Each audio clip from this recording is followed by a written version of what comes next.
반갑습니다. 성도 여러분, 한가람 아침 묵상에 오신 여러분들 환영합니다. 자, 오늘 말씀은 시편 85편 말씀을 함께 묵상해 가도록 하겠습니다. 여호와여, 주께서 주의 땅에 은혜를 베푸사 야곱의 포로된 자들이 돌아오게 하셨으며 주의 백성의 죄악을 사하시고 그들의 모든 죄를 덮으셨나이다. 주의 모든 분노를 거두시며 주의 진노를 돌이키셨나이다. 우리 구원의 하나님이여, 우리를 돌이키시고 우리에게 향하신 주의 분노를 거두소서. 주께서 우리에게 영원히 노하시며 대대에 진노하시겠나이까. 주께서 우리를 다시 살리사 주의 백성이 주를 기뻐하도록 하지 아니하시겠나이까. 여호와여, 주의 인자하심을 우리에게 보이시며 주의 구원을 우리에게 주소서. 내가 하나님 여호와께서 하실 말씀을 들으리니 무릇 그의 백성 그의 성도들에게 화평을 말씀하실 것이라. 그들은 다시 어리석은 대로 돌아가지 말지로다. 진실로 그의 구원이 그를 경외하는 자에게 가까우니 영광이 우리 땅에 머무르리이다. 인애와 진리가 같이 만나고 의와 화평이 서로 입맞추었으며 진리는 땅에서 솟아나고 의는 하늘에서 굽어보도다. 여호와께서 좋은 것을 주시리니 우리 땅이 그 산물을 내리로다. 의가 주의 앞에 앞서가며 주의 길을 닦으리로다. 자, 오늘 말씀은 표제에 보면 고라 자손의 시라고 쓰여 있습니다.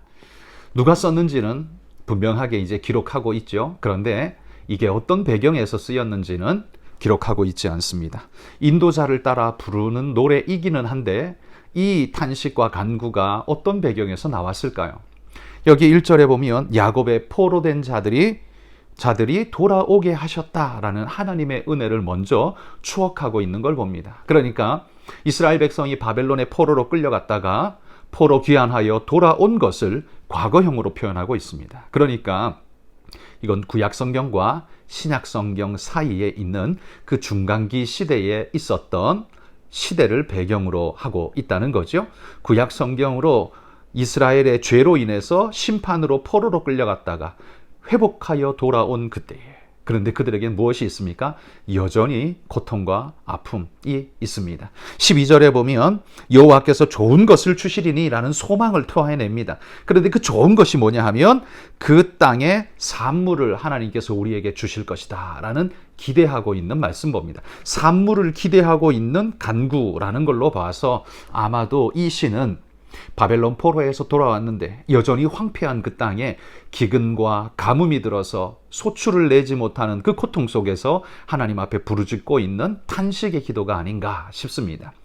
그래서 이 고통과 아픔, 그 어려움의 시간을 지나왔는데도 여전히 왜 하나님 우리는 여전히 고통스럽습니까? 라는 이 단식이 오늘 주제라는 말이죠. 여러분, 우리 성도님들 중에도 이런 고통이 여전히 계속되는 고통 때문에 탄식하고 아파하는 우리 성도님들 많으시죠. 오늘 말씀이 바로 그런 말씀입니다. 도대체 그런 때 우리는 어찌해야 합니까?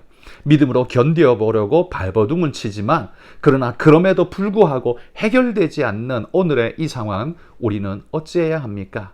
여러분, 이게 오늘 기도의 간구입니다. 오늘 이 고라의 자손은 이 고통의 순간을 어떻게 넘어가고 있을까요? 우리는 그들에게서 배우기를 소망합니다. 먼저 첫 번째는요, 1절부터 3절 말씀에 보면 이 고라 자손들이 현실적 고통 속에 있지만 제일 먼저 입에서 내뱉는 고백이 뭐냐 하면 하나님이 우리에게 베풀어 주신 은혜를 먼저 하나님 앞에 감사로 내뱉습니다. 1절, 야곱의 포로에서 돌아온 자들, 그러니까 그들의 죄를 사하시고 그들을 돌이켜 이 자리로 불러주신 하나님의 은혜를 먼저 감사함으로 내어놓고 있다는 겁니다. 여러분, 문제가 가득할 때 우리 입술에서 제일 먼저 터져나오는 말이 원망과 탄식일 때가 많죠.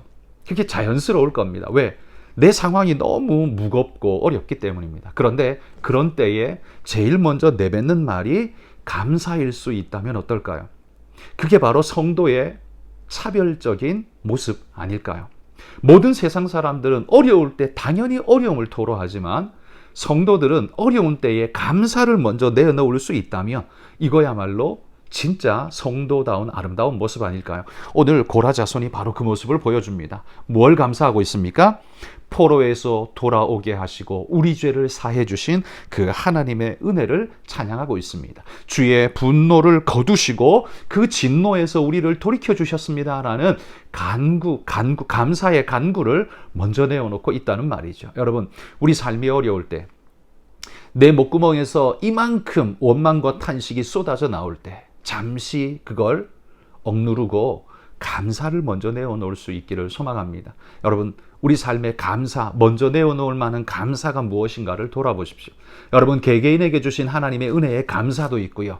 우리 모두에게 공통적으로 주신 큰 감사가 있죠. 바로 이런 나를 구속해 주신 십자가 사랑을 하나님 감사합니다 라고, 이런 나를 위해 당신의 아들을 이 땅에 보내사 십자가의 죽음을 죽게 하시기까지 우리를 사랑하신 주님의 사랑을 오늘 이 아침에 다시 한번 감사합니다 라는 고백이 여러분 우리에게서 나갈 수 있다면, 그 뒤를 뒤따르는 우리의 간구와 하나님 앞에 간청들이 어긋나지 않고 과도하지 않고 선을 넘어가지 않고 순전함을 지키면서 은혜를 구할 수 있으리라 생각합니다.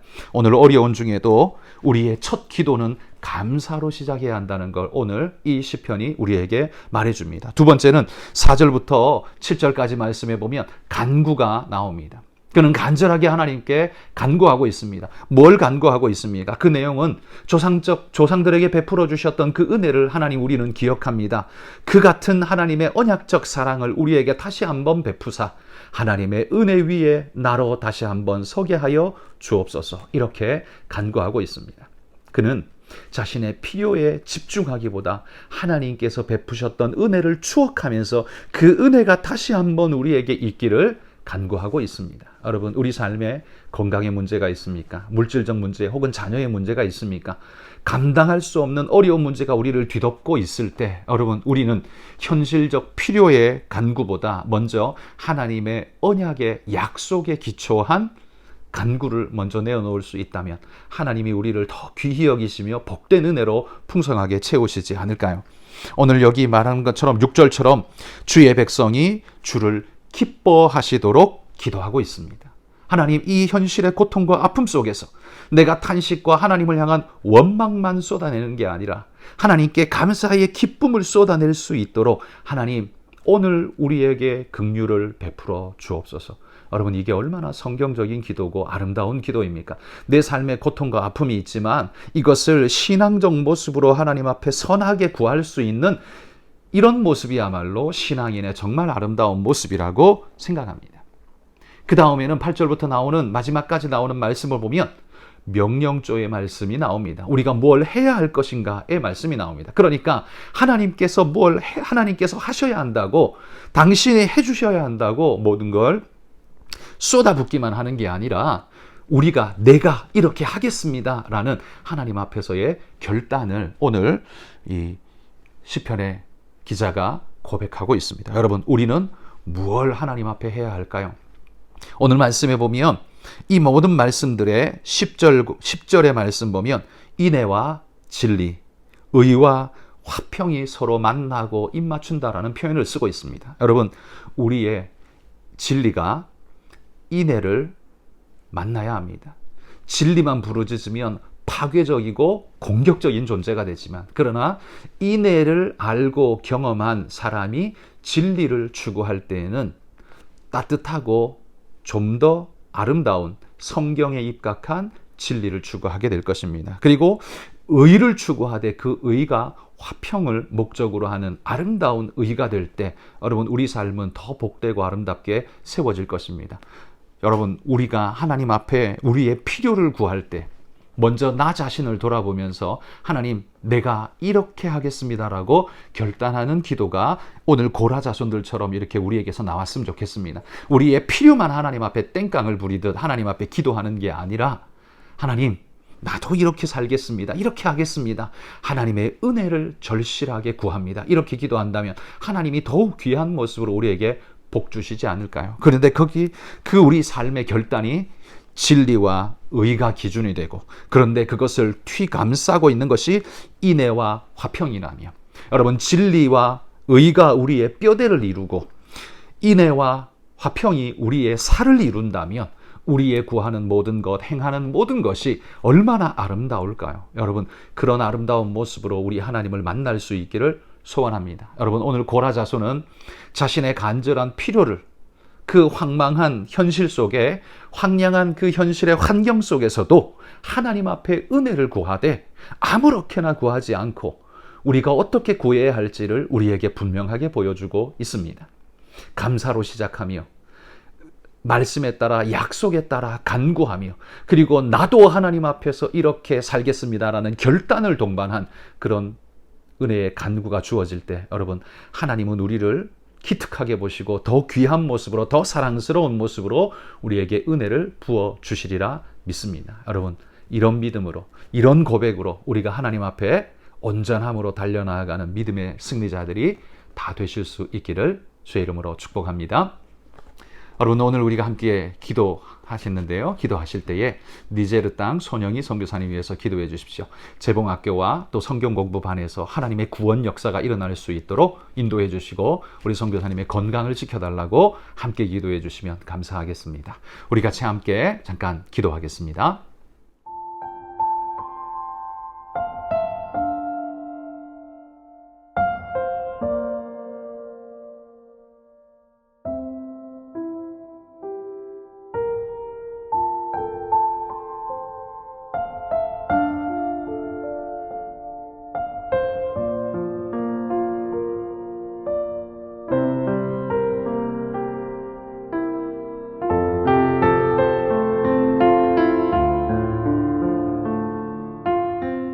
하나님 감사합니다.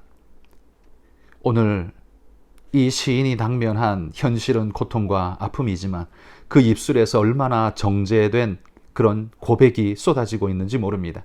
여러분, 우리는 하나님 앞에 간구하지만 절제 없는 폭력적인 언사로 하나님 앞에 도전하며 삿대질하며 우리가 얼마나 우리의 필요를 구하고 있는지 모릅니다. 그러나 오늘 하나님 고라 자손의 이 아름다운 모습을 본받아서 우리도 주님 앞에 간구하되 하나님 이런 아름다운 모습을 따라서 주님 앞에 구하여 갈 수 있는 그런 귀한 일꾼들이 다 될 수 있도록 하나님 인도하여 주옵소서. 우리 주의 말씀을 따라 굳건하게 서서 주님 온전히 쫓는 하나님의 편지 같은 삶을 살아내는 은혜의 일꾼들이 우리 다 되기를 소망합니다. 이를 위해 니제르 땅에 가 계신 우리 손영희 선교사님에게도 건강과 은혜의 축복을 더하사 그 땅의 구원의 역사와 은혜가 넘쳐날 수 있도록 하나님 축복하시고 인도해 주옵소서. 이 새벽을 깨우며 하나님 앞에 은혜로 시작하기를 소망하는 우리 모든 성도들에게 은혜 베풀어 주시기를 소망하며 예수님 이름으로 기도합니다. 아멘.